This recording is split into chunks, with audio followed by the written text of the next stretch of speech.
बदलापुरात मनसे पक्ष आक्रमक झालेला आहे। काल मराठी व्यावसायिकांवरती कारवाई करण्यात आली आणि त्यानंतर मनसेची जी भूमिका आहे ती आपल्याला पाहायला मिळाली। एकंदरीत आपण बघत असाल तर नगराध्यक्ष रुचिता घोरपडे यांची भेट घेण्यात आली आणि अनेक मुद्दे जे आहेत ते मराठी व्यावसायिकांचे या ठिकाणी मांडण्यात आलेले आहेत। सध्या आपण नगर परिषदेच्या प्रिमायसेसचे जे काही चित्र आहेत ते पाहतोय। नुकतंच शहराध्यक्ष निशांत मांडवीकर यांनी भेट घेतलेली आहे। काल ज्यावेळी या व्यावसायिकांवरती कारवाई करण्यात आली होती, एकंदरीत या कारवाईनंतर महिलेनं एक व्हिडिओ बनवला होता आणि मनसेचे अविनाश जाधव यांच्याकडे मदतीची हाक त्यांनी दिली होती। मदतीची हाक दिल्यानंतर एकंदरीत आपण बघितलं तर मदतीची हाक दिल्यानंतर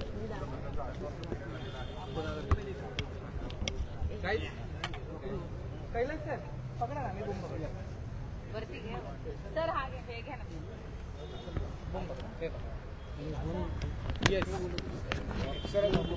बैठक झालेली आहे, काय नगराध्यक्षांच्या माध्यमातून आपल्याला आश्वासन देण्यात आलेलं? मुळात पहिली गोष्ट आम्ही मुख्य अधिकाऱ्यांची वेळ घेतलेली, पण मुख्य अधिकारी काही कारणास्तव पालिकेत नाही आहेत। तर मग आम्ही प्रथम नागरिक म्हणून नगराध्यक्षांची वेळ घेतली आणि त्यांना भेटलो।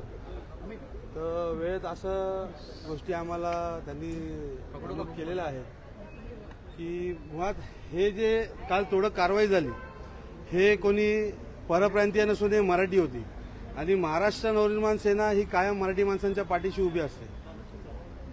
आतमध्ये याच गोष्टीचा आम्ही पाठपुरावा करून एक शहानिशा करून घेतली की ह्या व्यक्तींना हे मराठी आहेत, हे त्याच ठिकाणी धंदा करतील तोपर्यंत स्टेशन परिसर किंवा आजूबाजूलगत कोणता परिसर साफ होत नाही, म्हणजे फेरीवाले उचले जात नाही, त्यांना त्रास हे सर्वांचा असावा तोपर्यंत मराठी माणूस धंदा करेल आणि हे लोक त्याच जागेवर धंदा करतील। जर यांना तिथून हटवायचा प्रयत्न केला तर त्या ठिकाणी महाराष्ट्र नवनिर्माण सेना यांच्या पाठीशी उभी असेल। अर्थात चर्चा करताना बराच जोरजोरात आवाज येत होता, नेमकं कोणत्या मुद्द्यांवरती एवढी चर्चा चालू होती? तिथे असे काही मुख्य म्हणजे प्रमुख अधिकारी किंवा त्या संदर्भात जे पालिकेतले हे असतील, आमचा या विषयाशी काही संबंध नाही। अरे मग बसलो का, आम्हाला बसवलं का तिथे? आम्ही उठतही होतो तर आमचं थोडं हे समजून घालून परत बसवलं, कारण की आम्ही उठलो असतो तर विषय चिघळला असता, म्हणून आम्ही तिथे परत बसलो आणि आम्हाला जे पाहिजे होतं ते आम्ही करून घेतलं। अनेक विक्रेते होते, त्यांचे जे काही स्टॉल होते त्याच्यावरती JCB टाकला, अनेक सामानांचं देखील नुकसान झालं, त्याबाबत भरपाईची किंवा काय त्या संदर्भात मागणी किंवा काय झालेलं? पालिकेने आश्वासन दिलेलं आहे की जर तोडक कारवाई ही चुकीची असेल तर आम्ही त्यांना 100% भरपाई देऊ, त्यांनी असे आश्वासन दिले। अर्थात आता काल कारवाई झाली आणि तुम्ही मागणी केली की आता फेरीवाले आहेत तिथेच बसणार, त्यावर त्यांचं काय म्हणणं? त्यांचं काय म्हणणं असू नसू, मराठी माणसाच्या पाठी मनसे कायम असेल आणि त्यांना जर तिथून हटवायचा प्रयत्न केला तर मग बदलापूर शहरात काय होतं हे त्यांनी बघूनच घ्यावं। फेरीवाले ताई आहे, एक मिनिट पुढे ताई या ना, इथे या ना ताई। अर्थात काय नेमकी चर्चा झाली आतमध्ये, काय सांगा? चर्चा तर झाली, दादांनी सांगितलं त्या प्रकारे सगळ्या गोष्टींवर चर्चा झाली, पण त्यांनी आम्हाला सांगितलंय की त्यांची आम्ही बघू काय त्यांची चूक आहे, कारवाई कशा पद्धतीने झाली आहे, चुकीची जर असेल तर तुम्हाला नुकसान भरपाई करून देऊ म्हणून सांगितलंय त्यांनी। कोणते मुद्दे? आणि त्यांच्या नगरपालिकेची म्हणजे त्यांची जी काय बोलतात त्याला अतिक्रमण विभागांच्या माणसांची जर चूक असेल तर त्यांच्यावरही आम्ही कारवाई करू असं त्यांनी आम्हाला आश्वासन दिलेलं आहे। काय मागणी असणार तुमच्या? आमची मागणी काय आहे, जिथे आम्ही व्यवसाय करतोय तिथे आम्हाला व्यवसाय करून द्यावा आणि आमची जी नुकसान झालेली आहे ती नगरपालिकेने भरून द्यावी, हीच आमची मागणी आहे। मराठी व्यावसायिकांसाठी पुन्हा एकदा महाराष्ट्र नवनिर्माण सेना पुढे आलेली आहे। आज महत्त्वपूर्ण बैठक झाली, काय याच्यातून सुवर्णमध्ये निघाला का? आता आम्ही आज मुख्याधिकारी साहेबांची वेळ मागितली होती, पण ते मुंबईला MMRDAच्या मीटिंग्समध्ये बिझी आहेत। तर नगराध्यक्ष मॅडमना आम्ही भेटलो आणि नगराध्यक्ष मॅडमना आम्ही कालचा झालेला सर्व प्रकार त्यांच्या निदर्शनास आणून दिला। तर कुठेतरी नगराध्यक्ष मॅडमचं सुद्धा वैयक्तिक मत असं होतं की झालेली कार्यवाही मला सुद्धा चुकीची वाटते आणि याची आम्ही शहानिशा करू, ही जी कारवाई झाली आहे त्याची आम्ही शहानिशा करू आणि जो तिथे आम्ही एक व्हिडिओ पण जो काल तुम्हाला सुद्धा दाखवला होता तो व्हिडिओ सुद्धा आमच्या नगराध्यक्ष मॅडमना सांगितलं की हा जो कर्मचारी होता हा तिकडे जर तुम्ही त्या पर्टिक्युलर पार्टमध्ये कारवाई करत होतात तर पुढची जी जागा होती, पुढची जे शेड्स होत्या त्या तुम्हाला दिसल्या नाही का? तर त्या अधिकाऱ्याचं, त्या कर्मचाऱ्याचं असं उर्मट उत्तर होतं की आम्हाला ती शेड दिसली नाही, जेणेकरून तो त्या शेडच्या खालीच उभा होता तरी सुद्धा त्याला ती शेड दिसली नाही. तर त्याच्यावर नगरसेवक जे संभाजी शिंदे आहेत त्यांचं सुद्धा असं मत होतं की कारवाई ज्यावेळेस होते त्यावेळेस ती सरसकट व्हायला पाहिजे. म्हणजे समजा ह्यांचं फुटपाथवर यांच्या गाड्या लागलेल्या आहेत तर त्यांच्यावर कारवाई होते, तर पुढच्या जर अनधिकृत शेड दिसत आहेत तर त्यांच्यावर पण कारवाई व्हायला पाहिजे होती, पण ती झाली नाही. तर ह्या सगळ्या गोष्टींचा आम्ही उहापोह करून त्याची शहानिशा करू आणि त्याच्यावर योग्य ती कारवाई करू. त्या कर्मचाऱ्याच्या आम्ही खास करून निलंबनाची मागणी केलेली आहे, कारण हे जे कर्मचारी आहेत ते खूप माजलेत. एकीकडे नगराध्यक्ष मॅडम म्हणतात की मी फक्त त्यांना सजेस्ट करू शकते, मी त्यांना आदेश नाही देऊ शकत. तो जो अधिकार आहे तो मुख्याधिकाऱ्यांचा आहे. मुख्याधिकारी शहरामध्ये ज्यावेळेस अतिक्रमणाची कारवाई करतायत त्यावेळेस आम्ही हा एक मुद्दा उपस्थित केला की फक्त ईस्टमध्ये, जसं संभाजी शिंदेनी ईस्टमध्ये फेरीवाल्यांवर कारवाई केली होती आणि ईस्टचा परिसर मोकळा केला होता, मग तुम्ही वेस्टचा परिसर काय आंदण दिलाय काय म्हणजे नगर परिषदेने? कारण तो वॉर्ड आरोग्य सभापती आणि उपनगराध्यक्ष प्रियंकाताई दामले यांच्या अखत्यारीत येतो. मग त्या वॉर्डमध्ये ती कारवाई का होत नाही? म्हणजे तुम्ही काही फेरीवाल्यांना अभय देताय का स्पेसिफिकली तुमच्या नगरसेवकांचे वॉर्ड असल्यामुळे? तर आम्ही त्यांना पण सांगितलेलं की तुम्ही कारवाई सरसकट करा. आणि आज बदलापूर शहरामध्ये ज्या पद्धतीने फेरीवाल्यांचं अतिक्रमण होतंय, पहिली गोष्ट म्हणजे इथला जो स्थानिक रहिवासी आहे जो वर्षानुवर्ष इथे राहतोय आणि आज बदलापूरमधून त्याला नोकरी धंद्यानिमित्त बाहेर जाता येत नाहीये, तो त्रास, रेल्वेचा त्रास तर तुम्हाला माहितीच आहे, त्यामुळे तो इथे धंदा व्यवसायासाठी उतरलेला आहे.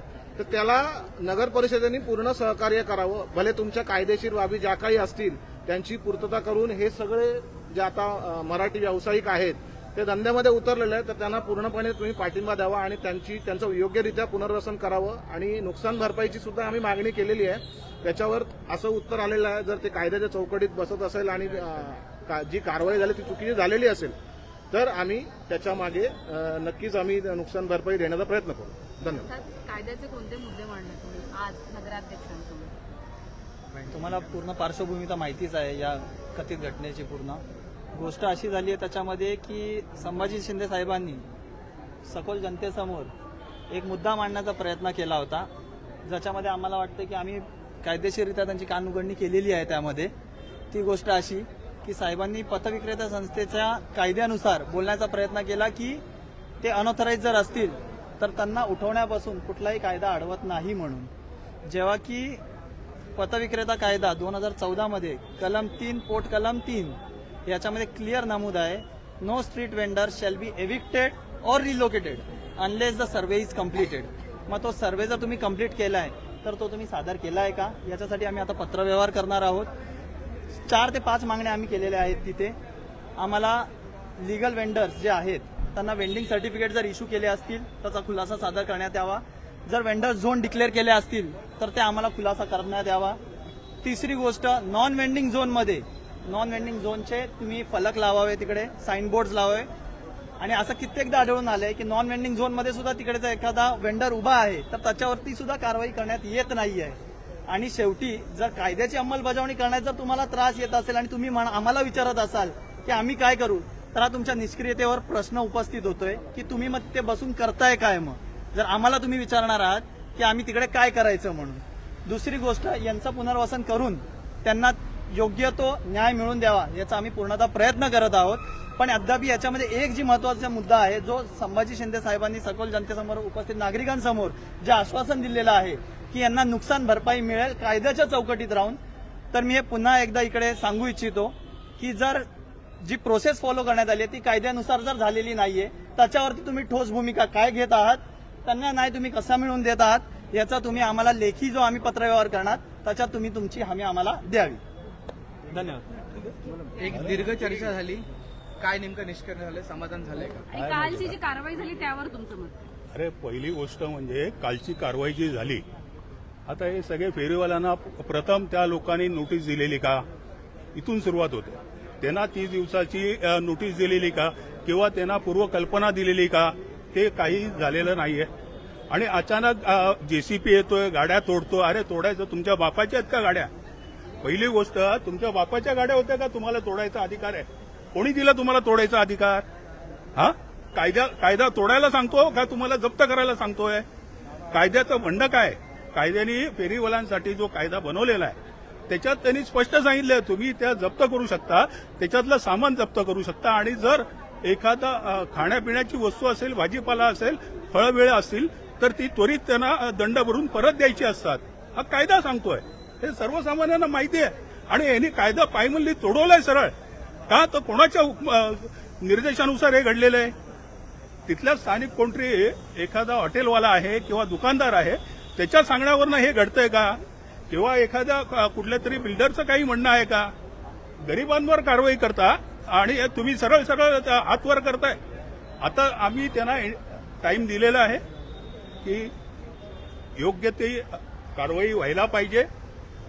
तोडक जी कारवाई झाली त्या अधिकाऱ्यांवर योग्य कारवाई व्हायला पाहिजे. ह्या गरीब लोकांच्या ज्या हातगाड्या तुटलेल्या आहेत त्यांना योग्य त्याचा मोबदला मिळाला पाहिजे.